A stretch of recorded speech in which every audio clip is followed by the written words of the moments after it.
Hello guys, അസ്സാം വലൈക്കും. എന്തൊക്കെയുണ്ട് വിശേഷങ്ങൾ? എല്ലാവർക്കും സുഖമാണോ? അപ്പോൾ ഇന്നത്തെ വീഡിയോയിൽ പറയാനുള്ളത്, ഇന്നലെ പിന്നെ ലഞ്ചിന് ഞാൻ പറഞ്ഞല്ലോ പച്ചരി കൊണ്ട് നെയ്ച്ചോറാണ് വെച്ചിരുന്നത്. അത് കഴിച്ചിട്ട് ഇക്കൊക്കെ നല്ല അഭിപ്രായമായിരുന്നു, നല്ല ടേസ്റ്റ് ഉണ്ട് എന്നൊക്കെ പറഞ്ഞു. പക്ഷെ ഞാൻ കഴിച്ചു നോക്കുമ്പോൾ എനിക്കത്ര ടേസ്റ്റ് പോരാ. അപ്പോൾ ഇനി ഞാൻ പച്ചരി കൊണ്ട് നെയ്ച്ചോറ് വെക്കില്ല. പിന്നെ വൈകിട്ട് മോള് സ്കൂളിട്ട് വന്നു. അപ്പോൾ അവൾക്ക് ബൂസ്റ്റും ലഡുവാണ് കൊടുത്തത്. മോൾക്ക് ലഡു ഭയങ്കര ഇഷ്ടമാണ്. അപ്പോൾ അവൾ 1-2 ഇന്നലെ തന്നെ കഴിച്ചിട്ടുണ്ടായിരുന്നു. പിന്നെ രാത്രിയിൽ പിന്നെ അതേപോലെ ഇക്ക വന്ന് പിന്നെ ഇന്നലെ ഒരു ഉച്ചൻ്റെ സമയത്ത് ഉച്ചക്ക് മുമ്പ് നമ്മുടെ 2 വാർഡിലെ സ്ഥാനാർത്ഥിയായിട്ട് നിൽക്കാൻ പോകുന്ന 2 പേര് വോട്ട് ചോദിച്ചിട്ട് വന്നിട്ടുണ്ടായിരുന്നു, UDF സ്ഥാനാർത്ഥികൾ. അപ്പോൾ അതിലൊരാൾ ഇക്കൻ്റെ മൂത്താപ്പാൻ്റെ മരുമകളാണ്. അപ്പോൾ അവർ ഈ വാർഡിൽ ആദ്യത്തെ മെമ്പറായിരുന്നു. 2 പേരും വോട്ട് ചോദിക്കാൻ വന്നിട്ടുണ്ടായിരുന്നു. പിന്നെ വിശേഷങ്ങളൊക്കെ ചോദിച്ച് കുറച്ച് നേരം സംസാരിച്ചിരുന്ന് അവർ പോയി. പിന്നെ രാത്രിയിൽ ഇക്ക വന്നപ്പോൾ പിന്നെ ഞാൻ കുറച്ച് വർക്ക് കൊടുത്തിട്ടുണ്ടായിരുന്നു, പ്രിൻ്റ് ഔട്ട് എടുക്കാൻ വേണ്ടിയിട്ട്. അത് കൊണ്ടുവന്നു. പിന്നെ കുറച്ച് സാധനങ്ങളൊക്കെ കൊണ്ടുവന്നിട്ടുണ്ട്, അത് ഞാൻ കാണിച്ചു തരാം. ഇന്ന് ബ്രേക്ക്ഫാസ്റ്റിന് പുട്ടാണ് ഉണ്ടാക്കിയത്. പുട്ട് എന്ന് പറയുമ്പോൾ എനിക്ക് ആദ്യം ഓർമ്മ വരുന്നത് എൻ്റെ അമ്മാവനെയും ഉമ്മാനെയാണ്. അപ്പോൾ ഞാൻ ഒരു വീഡിയോയിൽ പറഞ്ഞിട്ടുണ്ടായിരുന്നു, അമ്മാവന് പുട്ടിലേക്ക് നല്ല ടേസ്റ്റി ആയിട്ടുള്ള ഒരു ചിക്കൻ കറി ഉണ്ടാക്കിയിട്ടുണ്ടായിരുന്നു. അപ്പോൾ ആ ഒരു ടേസ്റ്റിൻ്റെ നാവിന്ന് എപ്പോഴും പോയിട്ടില്ല. അപ്പോൾ അതും ആ പുട്ടും കഴിച്ചിട്ട് പിന്നെ അതെപ്പോഴും എനിക്ക് ഓർമ്മ വരും. പിന്നെ ഉമ്മ പുട്ടുണ്ടാക്കാറുണ്ട്. ഉമ്മ പുട്ടുണ്ടാക്കുമ്പോൾ നല്ല ടേസ്റ്റാണ്. പിന്നെ പുട്ടുണ്ടാക്കാൻ ഞാൻ ശരിക്കും പഠിച്ചത് ഉമ്മൻ്റെ അടുത്തു നിന്നാണ്.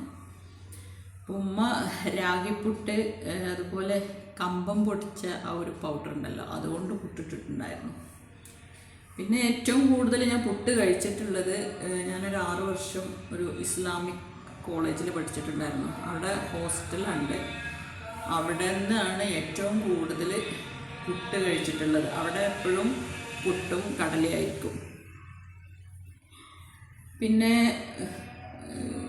മഞ്ചേരി ഒരു ഹോസ്റ്റലിൽ ഞാൻ കുറച്ച് കാലം പഠിച്ചിട്ടുണ്ടായിരുന്നു.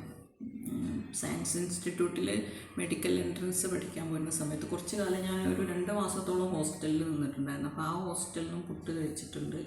പിന്നെ പുട്ട് എൻ്റെ വലിയ സിസ്റ്റർ പുട്ടുണ്ടാക്കിയിട്ട് അങ്ങനെ കഴിച്ചിട്ടുണ്ട്. പിന്നെ എൻ്റെ ഉപ്പൻ്റെ 5ാമത്തെ അനുജൻ, എൻ്റെ ഏറ്റവും ചെറിയ ആള, അവരുടെ വീട്ടിൽ ഞാൻ കുറച്ച് ദിവസം നിന്നിട്ടുണ്ടായിരുന്നു. അപ്പോൾ അയാളാപ്പം പുട്ടുണ്ടാക്കിയിട്ട് അങ്ങനെയും കഴിച്ചിട്ടുണ്ട്. പിന്നെ ഇവിടെ കല്യാണം കഴിച്ച വീട്ടിൽ ഇവിടെ മൂത്തച്ചി പുട്ടുണ്ടാക്കുക, ചോറും അരിപ്പൊടിയും കൂടെ മിക്സിയിലിട്ട് അടിച്ചിട്ട് അങ്ങനെ പുട്ടുണ്ടാക്കാറുണ്ട്. അപ്പോൾ അങ്ങനെ ആ ഒരു രീതിയിൽ ഉണ്ടാക്കുന്ന പുട്ട് ഞാൻ മൂത്തച്ചിൻ്റെ അടുത്തു നിന്നാണ് പഠിച്ചത്. അത് അത്രയ്ക്ക് വലിയ ടേസ്റ്റൊന്നും ഇല്ല. പക്ഷേ ഏറ്റവും ടേസ്റ്റി ആയിട്ടുള്ള പുട്ട് എന്ന് പറയുന്നത് റംലാസ് പുട്ടുപൊടി തിളപ്പിച്ച വെള്ളം ഒഴിച്ചിട്ട് കുതിർത്ത് അതിലേക്ക് അരിപ്പൊടി ഇട്ടിട്ട് മിക്സാക്കിയിട്ട് ഉണ്ടാക്കുന്ന തേങ്ങാപ്പുട്ടാണ് ഏറ്റവും ടേസ്റ്റി ആയിട്ടുള്ളത്. അപ്പോൾ അത് എൻ്റെ ഉമ്മ ഉണ്ടാക്കുന്നതാണ് ഏറ്റവും ടേസ്റ്റായിട്ട് എനിക്ക് തോന്നുന്നത്. അതേ ടേസ്റ്റിൽ ഞാനിവിടെ ഉണ്ടാക്കാറുണ്ട്. അപ്പോൾ ഇവിടെ നിന്ന് ആദ്യമൊക്കെ ഞാൻ പുട്ടുണ്ടാക്കുന്ന സമയത്ത് ഇവിടെ അലൂമിനിയത്തിൻ്റെ പുട്ടുകുറ്റിയായിരുന്നു. അപ്പോൾ ഞാൻ പുട്ട് ചുട്ടിട്ടുണ്ടെങ്കിൽ അതിൽ കട്ട കുത്തി നിൽക്കും. പിന്നെ ഞാനത് മേടിക്കൊണ്ടേയിരിക്കും. അപ്പോൾ എന്നിട്ട് കുത്തി കഴിഞ്ഞിട്ടുണ്ടെങ്കിൽ അത് പൊടിയായിട്ട് വരും. ആദ്യമൊന്നും ശരിയാവാറില്ലായിരുന്നു. ഇപ്പോൾ പുട്ടിട്ടാൽ നന്നാവും. ഞാൻ സ്റ്റീലിൻ്റെ പുട്ടുകുറ്റിയാണ് യൂസ് ചെയ്യുന്നത്. അപ്പോൾ പുട്ട് നന്നാവാറുണ്ട്. ഇപ്പം ഞാൻ ഇടയ്ക്കിടയ്ക്ക് പുട്ട് കുറേ കാലമായിട്ട് ഉണ്ടാക്കാറുണ്ട്. പുട്ടിലേക്ക് ഒന്നുകിൽ വൈറ്റ് ചിക്കൻ പീസ് കറിയോ അല്ലെങ്കിൽ ബീഫ് കറിയോ ചിക്കൻ കറിയോ കടലക്കറിയോ ഇത് മാത്രമാണ് ഞാൻ പുട്ടിക്ക് ഉണ്ടാക്കാറ്.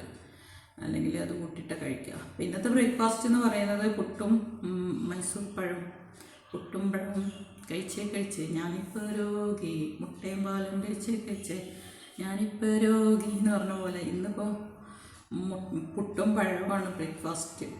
പിന്നെ ലഞ്ചിന് കഴിഞ്ഞ ദിവസം ചാള കൊണ്ടുവന്നിട്ടുണ്ടായിരുന്നു. അപ്പോൾ അത് ഉമ്മ ക്ലീനാക്കി തന്ന് ഞാനത് മുളകിട്ട് കറി വെച്ച് കുറച്ചെടുത്തിട്ട് ഫ്രൈ ചെയ്ത്. പിന്നെ പാവയ്ക്ക എനിക്ക് ആദ്യമൊന്നും അല്ലായിരുന്നു, ഭയങ്കര കയ്പ്പായിരുന്നല്ലോ. അപ്പോൾ എൻ്റെ വലിയ സിസ്റ്റർ പാവയ്ക്ക ഉണ്ടാക്കുമ്പോൾ വലിയ ഉള്ളി, പച്ചമുളക്, തേങ്ങ ഇടുമോ എന്നൊരു സംശയമുണ്ട്. അപ്പോൾ അതൊക്കെ ഇട്ടുകൊണ്ട് കയ്പ്പങ്ങ ഇങ്ങനെ തോരനാക്കിയിട്ട് വെക്കുമ്പോൾ നല്ല ടേസ്റ്റാണ്, കയ്പ്പുണ്ടാവില്ല. അതുപോലെയാണ് ഞാൻ ഇവിടെ ഉണ്ടാക്കിയത്. പക്ഷെ ഇന്ന് കഴിച്ചു പോകുമ്പോൾ ചെറിയൊരു കയ്പ്പുണ്ട്. പക്ഷെ പാവയ്ക്ക ഉപ്പേരി പിന്നെ വലിയ സിസ്റ്റർ ഉണ്ടാക്കുന്നതാണ് ടേസ്റ്റ്. പിന്നെ എൻ്റെ ഉമ്മ പാവയ്ക്ക കൊണ്ട് അച്ചാർ ഉണ്ടാക്കാറുണ്ടായിരുന്നു, അതും നല്ല ടേസ്റ്റാണ്. പിന്നെ ഇവിടെ ഞാൻ തക്കാളി, ഇഞ്ചി, വെളുത്തുള്ളി, പച്ചമുളക്, മുളകും പൊടി, മഞ്ഞൾപ്പൊടി, പുളിവെള്ളം ഇതൊക്കെ പറഞ്ഞിട്ട് അങ്ങനെയും പാവയ്ക്ക ഉണ്ടാക്കാറുണ്ട്. അപ്പോൾ അതും വലിയ കുഴപ്പമൊന്നുമില്ല. പിന്നെ പാവയ്ക്ക ചെറുതായി കട്ട് ചെയ്തിട്ട് അത് ഉണക്കി പൊരിച്ചിട്ട് അങ്ങനെ കഴിക്കുന്നവരുണ്ട്. എനിക്ക് അതിനോട് വലിയ താല്പര്യമില്ല.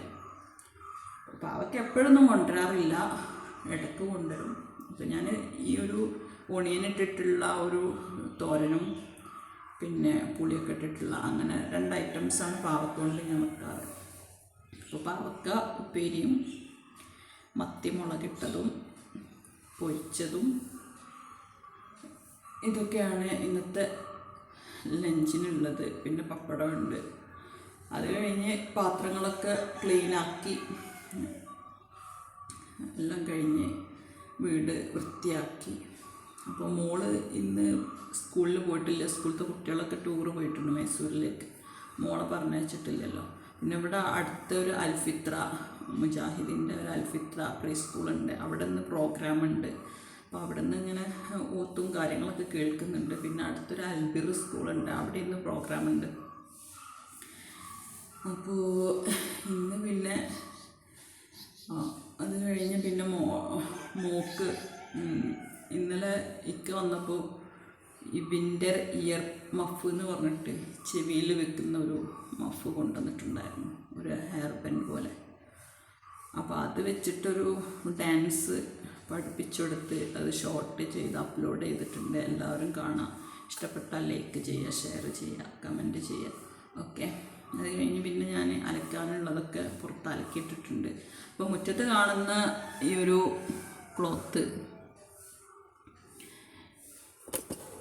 ഫസ്റ്റ് കാണുന്നത് ഒരു തുണിയാണ്, സോമികളൊക്കെ എടുക്കുന്ന തുണിയാണ്. പക്ഷേ അത് ഞാൻ മേടിച്ചത് മോക്ക് ഫാബ്രിക് പെയിൻറ്റിങ് തുന്നലൊക്കെ പഠിക്കാൻ വേണ്ടിയിട്ടാണ് അത് മേടിച്ചിട്ടുള്ളത്. അപ്പോൾ അതിൽ നന്നായിട്ട് വർക്ക് ചെയ്യാൻ പറ്റും. അത് ചെമ്മാട് മിഠായിത്തെരുവിൽ നിന്നാണ് മേടിച്ചത്. ചെറിയ പൈസ ഉള്ളായിരുന്നു, ഒരു 50 രൂപ ഇട്ടേ വരുന്നുള്ളൂ. അപ്പോൾ അങ്ങനെയുള്ള വർക്കൊക്കെ ചെയ്യാൻ ഏറ്റവും നല്ലത് അതാണെന്ന് കണ്ടിട്ടാണ് ആ ഒരു തുണി മേടിച്ചിട്ടുള്ളത്. അപ്പോൾ അത് കഴുകിയിട്ടതാണ്. പിന്നെ വരുന്നൊരു ഷോള്. ഈ ഷോള് എൻ്റെ ചെറിയ സിസ്റ്റർ കല്യാണത്തിന് എടുത്തതാണ്. ചെമ്മാട് കാലിക്കറ്റ് റോട്ടിലുള്ള ഷോപ്പിൻ്റെ പേര് എനിക്ക് ഓർമ്മയില്ല. ഒരു ഗ്രീൻ കളർ ടോപ്പ് എനിക്കുണ്ടായിരുന്നു. ആ ടോപ്പിലേക്ക് വേണ്ടിയിട്ടാണ് ഈ ഒരു ഷോൾ എടുത്തിട്ടുള്ളത്. ഇത് ഞാൻ വല്ലാതെ യൂസ് ചെയ്തിട്ടില്ല. പിന്നെ കാണുന്ന ഷോള് അതെൻ്റെ വലിയ സിസ്റ്റർ ചുരിദാർത്ത ഷോളാണ്. ആ ഷോള് സിസ്റ്റർ യൂസ് ചെയ്തിട്ടില്ല, ഞാനും യൂസ് ചെയ്തിട്ടില്ല, അതിവിടെ കൊണ്ടുവന്ന് വെച്ചു. പിന്നെ കാണുന്ന ഷോള് കോഴിക്കോട് ബിഗ് ബസാറിൽ നിന്ന് എടുത്തതാണ്. ഇതുപോലത്തെ പാൻറ്റും ഉണ്ട്. ഇതിലേക്കൊരു യെല്ലോ ടോപ്പായിരുന്നു. അപ്പോൾ ആ ടോപ്പ് എനിക്ക് വല്ലാണ്ട് ഇഷ്ടമായിട്ടില്ല. അപ്പോൾ ഇത് ഞാൻ എൻ്റെ സിസ്റ്ററിലോക്ക് കൊടുത്തു. പിന്നെ അത് ഞാൻ വല്ലാതെ യൂസ് ചെയ്തിട്ടില്ല കേട്ടോ ആ ഷോളും. ഇന്ന് ഷോളൊക്കെ ഒന്ന് കഴുകിയിട്ട് അതിൻ്റെ ഒരു വുഡൻ സ്മെല്ല് മാറിക്കിട്ടാൻ വേണ്ടിയിട്ട്.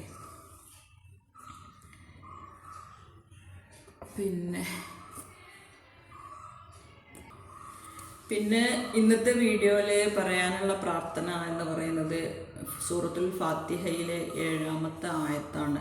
സിറാത്തൽ ലദീന അൻഅംത അലൈഹിം ഗൈറിൽ മഗ്ദൂബി അലൈഹിം വലദ്ദാലിൻ. ആമീൻ. The path of those upon whom you have bestowed your blessings. അപ്പോൾ അതിനെക്കുറിച്ചുള്ള അതിൻ്റെ തജ്വീദ്, വിശദീകരണം, പിന്നെ അർത്ഥം അങ്ങനെയുള്ള കാര്യങ്ങൾ, സൈക്കോളജിക്കൽ വ്യൂ എല്ലാം ഞാൻ ഡിസ്ക്രിപ്ഷനിൽ കൊടുക്കുന്നുണ്ട്. അപ്പോൾ വായിച്ച് മനസ്സിലാക്കുക. പിന്നെ പറയാനുള്ളത്, അപ്പോൾ ഇന്നലെ ഇക്ക വന്നപ്പോൾ കൊണ്ടുവന്ന ബാൻഡേഡാണ്. പിന്നെ നമ്മുടെ വീട്ടിലെപ്പോഴും ഫസ്റ്റ് എയ്ഡ് കിറ്റ് കരുതി വെക്കുന്നത് നല്ലതാണ്. ഇന്നലെ കൊണ്ടുവന്നത് ഇത് വാഷ് പ്രൂഫാണ്, കഴുകിയ പ്രശ്നമില്ല. പിന്നെ കൊണ്ടുവന്നിരുന്നത് ബേൺ ഫ്രീ ക്രീം. നമ്മുടെ കൈയൊക്കെ ഒന്ന് പൊള്ളിയാൽ തേക്കാൻ പറ്റിയ ഒരു ഓയിൽമെൻറ്റാണ് ഇന്നലെ കൊണ്ടുവന്നിരുന്നത്.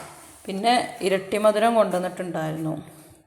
അപ്പോൾ ഈ ഇരട്ടി മധുരം എന്തിനാന്ന് വെച്ചാൽ സ്പീക്കേഴ്സ്, സിംഗേഴ്സ് ഇവരുടെയൊക്കെ ഈ ഒരു സൗണ്ട് ഇങ്ങനെ ഇടറിക്കൊണ്ടിരിക്കും. സൗണ്ടിനൊരു ജാതി പരപ്പ്, ഒരു സ്വഭാവം കാണിക്കും. അപ്പോൾ എൻ്റെ സൗണ്ട് ഇടയ്ക്ക് ഒരു ജാതി സൗണ്ടായിരിക്കും. ആ ഒരു ബുദ്ധിമുട്ട് ഒക്കെ ഉണ്ടാവാറുണ്ട്. അപ്പോൾ അത് മാറാൻ വേണ്ടിയിട്ട്, മാറ്റിയെടുക്കാൻ വേണ്ടിയിട്ട് ഇത് കൊണ്ടുവന്നത്. ഇത് പൗഡറാണ്. ഇതിങ്ങനെ സ്റ്റിക്കിലായിട്ടും കിട്ടും. ഇതിന് കുറച്ച് ഒരു കയ്പും മധുരമൊക്കെ ഉണ്ട്. പിന്നെ ഇതിൻ്റെ ഒരു ഉപയോഗം എന്താണെന്ന് വെച്ചാൽ, ഈ തൊണ്ട ചോർച്ചിലിന്, വരണ്ട ചുമ, ശബ്ദം പരുപരു ശബ്ദം വരുമ്പോൾ അങ്ങനെയുള്ളതിന്, പിന്നെ ടെൻഷൻ കുറക്കാൻ, സ്കിന്ന് ബ്രൈറ്റൻ ആവാൻ വേണ്ടിയിട്ട്, ഇമ്മ്യൂണിറ്റി പവർ കൂട്ടാൻ വേണ്ടിയിട്ടൊക്കെ ഈ ഒരു ഇരട്ടി മധുരം യൂസ് ചെയ്യുന്നത് വളരെ നല്ലതാണ്. പിന്നെ അതിനത്ര വില വരുന്നില്ല, ഏകദേശം 40 റുപ്പീസാണ് ഇതിന് വരുന്നത്. പിന്നെ ഇന്നലെ ഇക്ക കൊണ്ടുവന്നത് ഇതാണ്, വിൻ്റർ ഇയർ മഫ്. തണുപ്പ് കാലത്ത് ചെവിയിലൊക്കെ വെക്കാൻ വേണ്ടിയിട്ടുള്ള ഒരു മഫാണ്. ഇതിൻ്റെ ഒരു റെഡ് ഇവിടെ ഓൾറെഡി ഉണ്ടായിരുന്നു.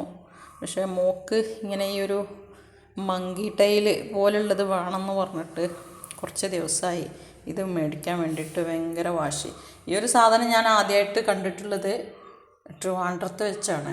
കഴിഞ്ഞ സെപ്റ്റംബർ മാസത്തിൽ ഞാനും ഇക്കയും തിരുവനന്തപുരം മാറിവാനിസ് കോളേജിലേക്ക് പോയിട്ടുണ്ടായിരുന്നു. ഞാൻ അവിടെയാണ് MSc കൗൺസിലിംഗ് സൈക്കോളജി ചെയ്തത്. അപ്പോൾ അന്ന് പോയി വരുന്ന സമയത്ത് ബസ് സ്റ്റാൻഡിൽ ഒരു ഷോപ്പിൽ കയറിയിട്ടുണ്ടായിരുന്നു. അന്ന് ഇതിന് 200-250 രൂപയായിട്ട് വില വരുന്നുണ്ട്. അന്ന് മേടിക്കാൻ നിന്നതാണ്. ഇതന്നെയാണ് കളറ്. അപ്പോൾ പിന്നെ എന്തോ അത് മേടിച്ചില്ല. അപ്പോൾ ഇതിപ്പോൾ മോളെ ഫ്രണ്ടിൻ്റെ അടുത്ത് കണ്ടപ്പോൾ അവൾക്കിത് വേണമെന്നൊരു വാശി. ഇതിന് 150 രൂപ വിലയുള്ളൂ. അങ്ങനെ ഇന്നലെ മേടിച്ചതാണ്. തിരുവനന്തപുരത്തേക്ക് ഞാൻ ആദ്യമായിട്ട് പോയത് 2009 all India medical entrance exam എഴുതാൻ വേണ്ടിയിട്ടാണ് പോയത്. തൈക്കാട് ഹയർ സെക്കൻഡറി സ്കൂളിൽ വെച്ചിട്ട്. അപ്പോൾ അന്ന് പോയിരുന്ന സമയത്ത് കോഴിക്കോടുള്ള ഒരു പെൺകുട്ടി, അവളുടെ ഒരു ഫാദർ ഉണ്ടായിരുന്നു, അവരെ പരിചയപ്പെട്ടിരുന്നു. ഞങ്ങൾ ഒരുമിച്ചാണ് ഒരു റൂമിൽ സ്റ്റേ ചെയ്തതും ഫുഡൊക്കെ കഴിച്ചിരുന്നത്. അന്ന് ഞാൻ എൻ്റെ ഫ്രണ്ടിൻ്റെ കൂടെ പോകാൻ വേണ്ടിയിട്ട് കുറേ വാശി പിടിച്ചു. പക്ഷേ എൻ്റെ ഫാദർ അയച്ചില്ല. ഫാദറും ഞാനുമാണ് അന്ന് എക്സാമിന് പോയിരുന്നത്. ആദ്യമായിട്ട് ട്രിവാൻഡ്രത്തേക്ക് പോയത് തൈക്കാട്ടിലേക്കാണ്. തൈക്കാട്ട് പോയിട്ട് പിന്നെ ബാലരാമപുരത്ത് പോയിട്ടുണ്ടായിരുന്നു. അവിടെ എൻ്റെ ഒരു കോളേജ് മേറ്റ് ഉണ്ടായിരുന്നു, പഴയ ഫ്രണ്ട് ഫാത്തിമ എന്ന് പറയും. അവർക്ക് അവിടെ ഒരു ഖദീജത്തുൽ കുബ്ര എന്ന് പറഞ്ഞിട്ട് ഒരു ഇസ്ലാമിക് കോളേജ് ഉണ്ട്. ആ കോളേജിലേക്ക് പോയിട്ട് അവളെ അനിയത്തിനെയൊക്കെ കണ്ടു. പിന്നെ അവർ പെരിന്തൽമണ്ണ അൽസലാമ അൽഷിഫൻ്റെ ഒക്കെ പാർട്ട്ണറാണ് അവളുടെ ഫാദർ. ഒരു ഫാമിലി UAE-യിലാണ്, തിരുവനന്തപുരത്താണ് വീട്. അങ്ങനെ അവിടെ പോയിട്ടുണ്ടായിരുന്നു. അവിടെ ഞാൻ 2 തവണ പോയിട്ടുണ്ട്. പിന്നെ വെഞ്ഞാറമൂട് മെഡിക്കൽ കോളേജിൽ പോയിട്ടുണ്ടായിരുന്നു. എൻ്റെ ഒരു കസിൻ്റെ മോള് ഡോക്ടറേറ്റ് മേടിക്കുന്ന അന്ന് അവിടെ വലിയൊരു ഇവൻറ്റ് നടന്നിരുന്നു. അപ്പോൾ അതിന് പങ്കെടുക്കാൻ വേണ്ടിയിട്ട് പോയിട്ടുണ്ടായിരുന്നു. പിന്നെ മാറിവാനിസ് കോളേജിലേക്കും. പിന്നെ അവിടെ എൻ്റെ സാറ് ഡോക്ടർ ജയചന്ദ്രൻ സാറ് MSW-ൽ PhD കഴിഞ്ഞ ആളാണ്. അദ്ദേഹമാണ് എൻ്റെ 5ഓളം പ്രാക്ടിക്കൽ ഗൈഡ് ചെയ്തിരുന്നത്. നമ്മൾ ഏതൊരു കോളേജിൽ പോയാലും അവിടെ നമുക്ക് ഗൈഡ് ചെയ്യാനൊരു അധ്യാപകനോ അധ്യാപികയോ ഉണ്ടാവും. അപ്പോൾ എനിക്ക് ട്രിവാൻഡ്രത്ത് എന്നെ ഗൈഡ് ചെയ്തിരുന്ന സാറ് ഡോക്ടർ ജയചന്ദ്രൻ D സൂപ്പർവൈസറാണ്. അപ്പോൾ അവരെ വീട്ടിൽ പോയിട്ടുണ്ടായിരുന്നു. അവരെ വീട്ടിൽ ചെന്നപ്പോൾ അവരെ വൈഫ് ഉണ്ടായിരുന്നു അവിടെ. വൈഫ് ഡോക്ടറാണ്. 2 മക്കളാണുള്ളത്, ഒരു മോളും ഒരു മോനും. അവരും ഡോക്ടറാണ്. ഇപ്പോൾ MSW ഞാൻ കാലിക്കറ്റ് യൂണിവേഴ്സിറ്റിയിൽ എൻട്രൻസ് എഴുതിയിട്ടുണ്ടായിരുന്നു. ഞാൻ പാസ്സായി. എനിക്ക് പെരിന്തൽമണ്ണ SNDP കോളേജിലാണ് സീറ്റ് കിട്ടിയത്. പക്ഷെ ഞാനത് എടുത്തില്ല.